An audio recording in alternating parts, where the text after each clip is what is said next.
శ్రోతలందరికీ నమస్కారం. ఇప్పుడు వినబోయే కథ పేరు రక్త సంబంధం. రచించిన వారు కోటమర్తి రాధా హిమబిందు గారు. కథ విందాము. అన్నయ్య, నీకో విషయం చెప్దామని ఫోన్ చేశాను. బావగారు ఇప్పుడే కాల్ చేశారు. అక్కయ్యకు జ్వరం వస్తున్నదట. అవునా? ఏం జ్వరం? అసలే డెంగ్యూ, మలేరియా, వైరల్ ఫీవర్లు ఇప్పుడు దాదాపుగా ప్రతి ఇంట్లో ఉంటున్నాయి. టెస్టులు చేయించారా? ఎలాగైనా నువ్వంటే వాళ్ళిద్దరికీ ప్రేమ కదా, అందుకే నీకు ఫోన్ చేసి చెప్పారు. ఇంకా ఏంటట విశేషాలు? ఇంకా ఏమీ లేవన్నయ్యా. నీతో మాట్లాడక కూడా చాలా రోజులైంది. ఒకసారి నిన్ను పలకరించి ఈ విషయం కూడా చెప్పినట్లు ఉంటుందని కాల్ చేశాను. ఉంటాను, వేరే కాల్ వస్తోంది, మళ్ళీ చేస్తా అంటూ కాల్ కట్ చేశాడు నాగేంద్ర. బావగారు ఎప్పుడు ఇలాగే మాట్లాడతారు. మీరేంటి వదిన గారి అసలు విషయం బావగారితో చెప్పకుండా దాచారు? వాళ్ళు చెప్తారులే. అన్నయ్య ఏదైనా నెగిటివ్గానే తీసుకుంటాడు. విషయం వదిలేసి నాకు చెప్పలేదుగా అంటాడు. మీరు మాత్రం తక్కువ ఏంటి? వాయిస్ బయటికి రాకుండా గొణిగింది నర్మద. వదిన గారి గురించి అన్నయ్య గారు ఎంతగా బాధపడుతున్నారో. పిల్లలకు ఈ విషయం చెప్పారో లేదో. ఢిల్లీలో ఒకడు, ముంబైలో ఒకడు ఉన్నారు. ఇద్దరిలో ఒక్కడన్నా దగ్గరగా ఉంటే బాగుండేది. వదిన గారు ఎంత మంచి మనిషి. క్యాన్సర్ రావటం ఏమిటో చాలా బాధగా ఉంది. మనం వెళ్ళొద్దాం. ఇదిగోండి బావగారు మీకు కాల్ చేస్తున్నారు అంటూ మొబైల్ తెచ్చి భర్తకిచ్చింది నర్మద. నాగేంద్ర, ఇప్పుడే బావగారు మాట్లాడారు. పరిమళకు క్యాన్సర్ అట. నీకేమో జ్వరమని చెప్పారు. నాకు ఈ విషయం చెప్పారు. ఏం మనస్తత్వాలురా వీళ్ళవి అంటూ కాసేపు వాళ్ల గురించి మాట్లాడి, దానికి మనల్ని చూడబుద్ధి అవుతోందట. 4 రోజులు కలిసుందాం రమ్మంటున్నారు. అది మాట్లాడలేదు, బావగారే మాట్లాడారు. నీకు కూడా కాసేపట్లో విషయం చెప్తారులే. మా పిల్లల్ని పండక్కి రమ్మన్నాను. నువ్వు మరదలు వెళ్ళిరండి, మర్యాదగా ఉంటుంది. నీ వీలు, నీ ఇష్టం.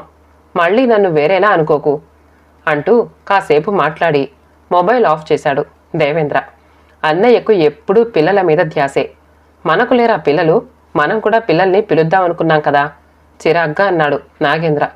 మనం పిల్లల్ని పండక్కి పిలవాలని అనుకోలేదు కదా అంటూ భర్తను అడగలేక, అన్నదమ్ముల ఇద్దరి మనస్తత్వాలు ఒక్కటే, కాకపోతే విధానాలు కాస్త తేడాగా ఉంటాయి అంతే అసహనంగా అనుకుంది నర్మద.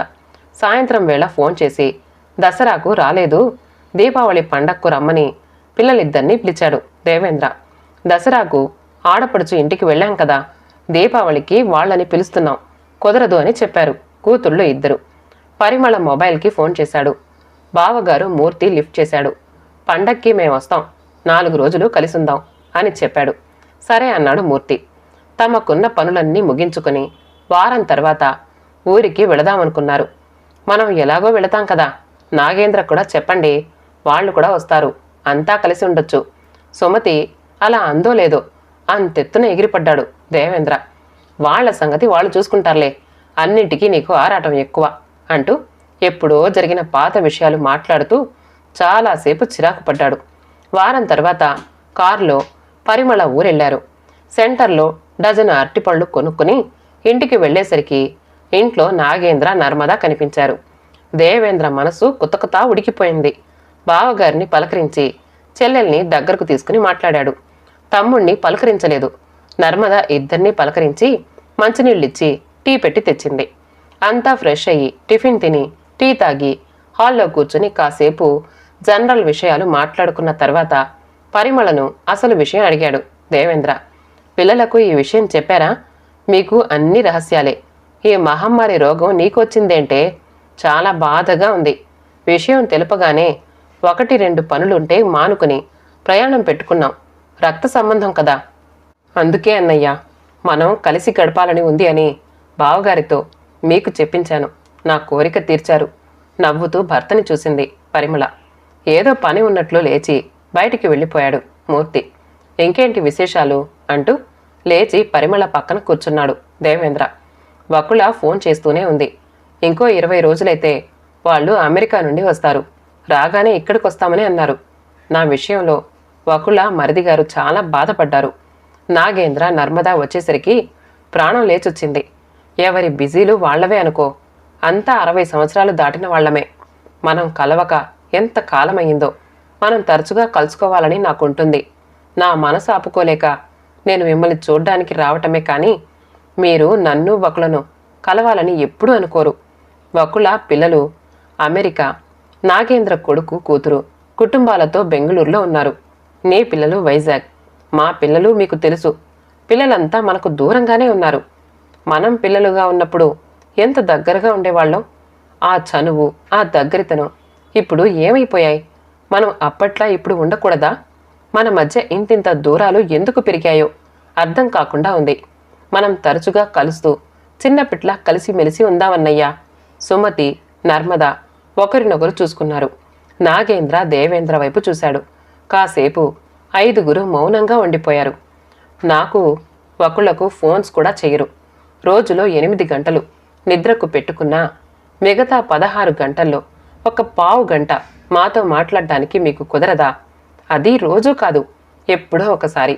మేము మీలాక ఉండలేక మీరెలా ఉన్నారో అని అడిగి తెలుసుకుంటూనే ఉంటాం. నాగేంద్ర ఆఫీస్ కొలీగ్సు, బంధువులు, చుట్టుపక్కల వాళ్ళు, ఇంకా స్నేహితులు, ఇలా వీళ్ళంతా రక్త సంబంధికులు కాలేరుగా. మన చిన్నప్పటి నుంచి మనం ఒకే ఇంట్లో ఉంటూ ఒకరిని ఒకరం చూస్తూ ప్రతి విషయం తెలుసుకున్నాం. అది వేరే వాళ్లకు మనం చెబితే తెలుస్తాయి. అన్నిటికన్నా ఇది చాలా గొప్ప బంధం అని నా అభిప్రాయం. అమ్మా నాన్న మనకు లేరు. మనం ఇప్పుడు ఈ స్థాయిలో ఉన్నామంటే వాళ్లే కదా కారణం. మన చిన్నప్పుడు మనం ఎప్పటికీ కలిసిమెలిసి ఉండాలని వాళ్ళు మనకు చెప్పారు. వాళ్ళు చెప్పినవి పూర్తిగా మర్చిపోయాం. మనలో వాళ్లను చూసుకునేలా మనం ఉండాలి కదా. ఇప్పుడు చూడు, నాకు ఆరోగ్యం బాగాలేదని తెలిసి నన్ను చూడటానికి వచ్చారు. అంటే కొంతకాలం తర్వాత నేను కనిపించను అనే కదా. చనిపోతానని తెలిసి రావడం కంటే బ్రతికి ఉన్నప్పుడు సరదా సంతోషాలని పంచుకుంటూ మన రక్త సంబంధం విలువ కాపాడుకోవడం కరెక్ట్ కదా. చాలా కాలం మన మధ్య గతించిపోయింది. ఇక నుండి ఇలా మనం ఉండొద్దు. అమ్మా నాన్నల సంతానమైన మనం వాళ్ల ఆశీస్సులతో ఆర్థిక పరంగా బాగున్నాం. ఎవరినీ ఏది అడిగే పరిస్థితి లేదు. అలాంటి పరిస్థితులు ఎవరికీ లేవు. నిజానికి అలాంటి పరిస్థితి వచ్చినా కొంత సహాయపడటంలో తప్పేముంది? మనలో మనం ఇంతగా తప్పించుకుంటూ తిరగటం నాకు అస్సలు బాగాలేదు. మనలో ప్రేమ, ఆపేక్షలు పూర్తిగా కొరతగా ఉన్నాయి. మీ ఇద్దరి మధ్య కూడా మానసికంగా చాలా దూరం పెరిగిపోయింది. అలా ఎందుకున్నారో తెలియదు. అన్నయ్య, నువ్వు వచ్చినప్పటి నుండి నాగేంద్రతో ఏమీ అంతగా మాట్లాడటం లేదు. ఏదో నేరం జరిగినట్లు, పాపం చేసినట్లు మనసులో పెట్టుకుని ఇలా ఉండటం నిజంగా ఎబ్బెట్టుగా ఉంది. సుమతి వదిన, నర్మద అంటే నాకు వకుళ్లకు ఎంతో ఇష్టం. వాళ్ళు ఎంత మంచివాళ్ళో మీకంటే ఎక్కువగా మాకే తెలుసు. మీరు వాళ్ళ మాటకు విలువ, గౌరవం ఇవ్వరు కదా. అందుకే మీకు తెలియదు. పండక్కి రమ్మని వాళ్ల పుట్టింటి నుండి కబురొస్తే మమ్మల్ని పిలవటం మీకు అలవాట్లేదు కాబట్టి వాళ్ళు వెళ్ళటానికి ఎంత గిల్టీగా ఫీల్ అవుతారో మాకు తెలుసు. మనం ఇంత పరాయిగా ఎందుకయ్యామో నాకు అస్సలు అర్థం కాదు. బాధగా కళ్ళు మూసుకుంది పరిమళ. నాగేంద్ర లేచొచ్చి పరిమళకు ఇంకో పక్కన కూర్చున్నాడు. కళ్ళు తెరిచి చూసి నవ్వింది పరిమళ. సుమతి, నర్మద ఏదో పని ఉన్నట్లు లోపలికి వెళ్ళిపోయారు. పరిమళతో దేవేంద్ర, నాగేంద్ర మాటలు కలిపారు. 4 రోజులు గడిచాయి. వీళ్లు వచ్చిన మొదటి రోజు లంచ్ నుండే వంట మనిషిని కుదర్చటంతో ఎవ్వరికీ ఏ పని లేకుండా అయ్యింది. మూర్తి ఆధ్వర్యంలో చుట్టుపక్కల ఉన్న దేవస్థానాలు, విహారయాత్రలు ప్లాన్ ప్రకారం జరిగాయి. దేవేంద్ర, నరేంద్ర ఎప్పుడూ లేనిది చాలా చనువుగా అయ్యారు. సుమతి, నర్మదలతో వకుళ వాళ్ళు అందరూ తరచుగా వీడియో కాల్ మాట్లాడసాగారు. వారం అనుకున్న వాళ్ళు 10 రోజులు ఉన్నారు. రేపు ప్రయాణమనగా ఆ రాత్రి అంతా చాలాసేపు మాట్లాడుకున్నారు. ముఖ్యంగా తరచుగా కలుసుకోవాలి అన్న నిర్ణయానికి వచ్చారు. తెల్లవారి వెళ్లే ముందు అందరి కళ్ళు తడి అయ్యాయి. మనసులు భారంగా అయ్యాయి. వెళ్ళలేక వెళ్లారు 4. పరిమళ, నా చేత పెద్ద అబద్ధం చెప్పించావు. ప్రతి క్షణం ఎంత బాధపడ్డానో నాకే తెలుసు బాధగా అన్నాడు మూర్తి. నా పట్ల మీకు చాలా ప్రేమ. అలాంటి మీతో నాకు క్యాన్సర్ అని చెప్పించడానికి ఎన్ని రోజులు మిమ్మల్ని బ్రతిమాలాను. మీకు చాలా చాలా థ్యాంక్స్. ఎన్నడూ లేనిది మీ మనసు నొప్పించినందుకు వెరీ వెరీ సారీ. వారం రోజుల వైరల్ ఫీవర్తో నేను బలహీనంగా కనబడటం నాకు ప్లస్ పాయింట్ అయ్యింది. నిజంగానే నాకు క్యాన్సర్ వచ్చిందని అనుకున్నారు. మా వాళ్లల్లో మార్పు రావాలి అనుకున్నాను. నేను కోరుకున్నట్లుగా వాళ్లల్లో ఊహించని మార్పు వచ్చింది. ఒక్క రోజులోనే ఎన్నిసార్లు వీడియో కాల్ చేశారు, నాతో ఎంత ప్రేమగా మాట్లాడారు. రక్త సంబంధం రుచి మా వాళ్లకు బాగా అలవాటు కానియండి. ఏదో ఒకరోజు నేను సంపూర్ణ ఆరోగ్యవంతురాల్ని అని వాళ్లకు చెప్తా. వకుళ ఫోన్ చేస్తోంది. దానితో మాట్లాడి మీతో మాట్లాడతా. మా వాళ్ల ముచ్చట్లు మీకు చాలా చెప్పాలి. ఎన్నడూ లేనంత ఉత్సాహంగా కనిపిస్తున్న పరిమళని చూస్తూ నవ్వుకున్నాడు మూర్తి. శుభం. కథ సమాప్తమండి. కథ నచ్చితే మా ఛానల్ని లైక్ చేయండి, షేర్ చేయండి, సబ్స్క్రైబ్ చేసుకోండి. ఆల్ అనే బెల్ బటన్ని నొక్కండి. మళ్ళీ కలుద్దాం ఇంకో మంచి కథతో.